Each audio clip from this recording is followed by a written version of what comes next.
Over the last 6 months, we've seen an incredible rally in the S&P 500, very much in line with what our expectations were. Remember, at the beginning of the year, we had that big sell-off following the tariff tantrum.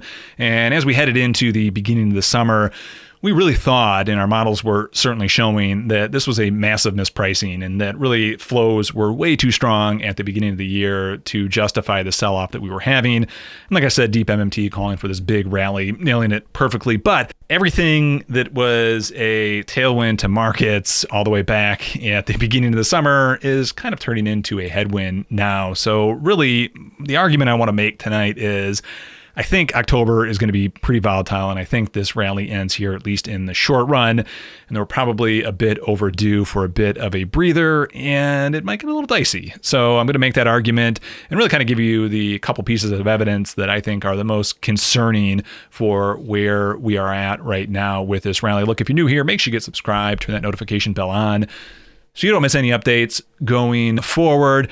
And if you are already an Applied MMT Pro member, head on over if you haven't caught the update today. Not only do we go over everything I'm going to cover here in much more detail, but there have been quite a few kind of stacking reasons why we are probably going to be heading into a slowdown. So make sure you check out that analysis over there. But let's get into the details in terms of exactly why I think we're overdue here and why October is going to be a bit volatile.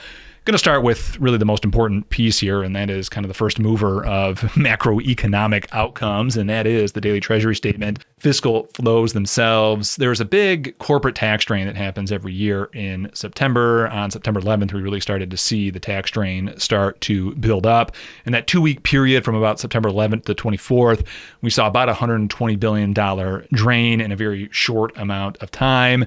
And in and of itself, maybe this won't change the macro long-term trajectory, but in the very short run, this can put a lot of pressure on the balance sheet capacity of the private sector, of the financial sector. And I'll dig into a little bit more detail on why that is in just a second. But we got to get a few things in place to begin with. You know, one of the things that we had following the big buildup from the stimmies and whatnot was a massive surge in reverse repo, and slowly but surely, as more treasury issuance occurred, the amount of kind of excess reserves in the system have slowly but surely been finding a home. And so kind of the first step in understanding this is reverse repo is effectively drained at this point.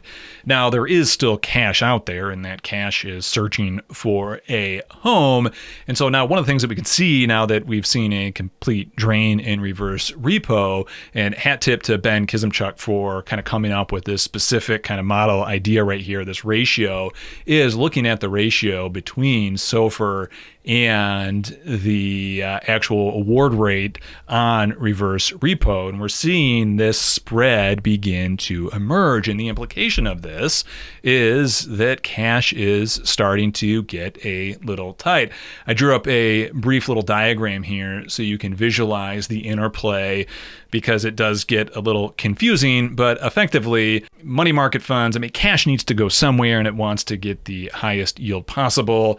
It can park itself at the RRP, but if dealers, brokers want to and need that cash, they can ultimately offer slightly more return yield for that money, and that is effectively the spread, the SOFR spread relative to RRP that we're seeing, and this all gets kicked off because of that tax drain, right? So that tax drain removes the reserves. It creates a kind of a tight reserve scenario. And what ends up happening is the knock-on effect essentially means that now we're starting to see tight balance sheets. And the financial sector as a whole then says, okay, we are a little bit short on cash. We can't take more risk. We can't expand the buying of risk assets. And at the very least, that removes buying pressure, the buying pressure that we've seen support this rally over the last 6 months.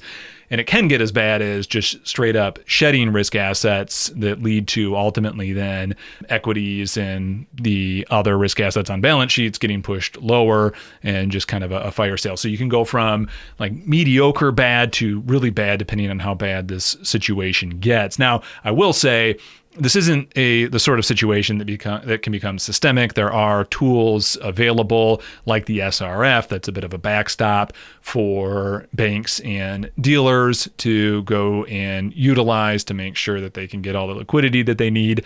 So this isn't a 2008 type scenario, but in the very short run, it just puts pressure on the financial sector's balance sheet, where they're not going to be as inclined to expand, to continue to buy, and even possibly sell riskier assets, which just puts downward pressure on the overall market and market prices. So that is really where we are at right now, and that is the combination, a massive tax drain in a world that is about as short on reserves as it's been in quite some time.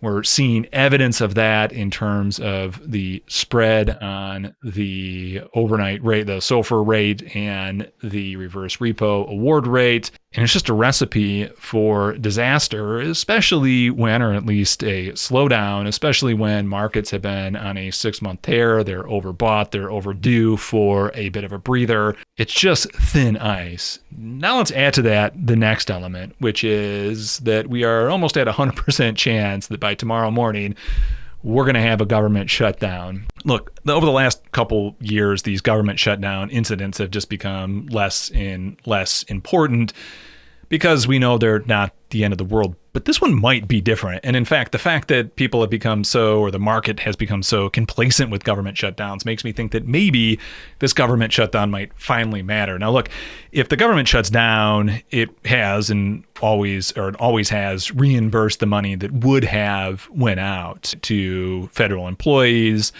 But what makes this different is, at least as of right now, Trump is threatening to use this as an opportunity to actually just straight up lay off and get rid of quite a lot of federal employees.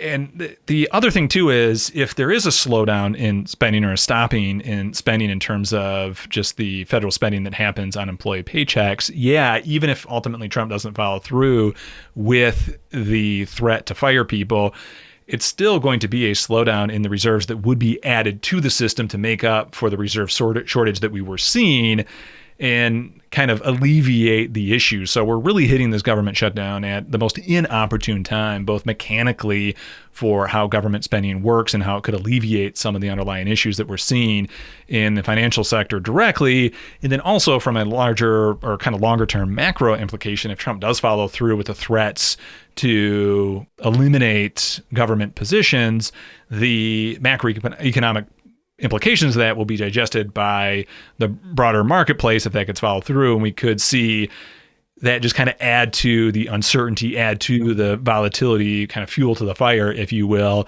and really just accelerate the selling that I think that we were already overdue for in a perfect condition for to see play out. So as kind of an exogenous variable, this is certainly that. And there's been some complacency with the idea of what government shutdowns are and what the implication is, rightfully so.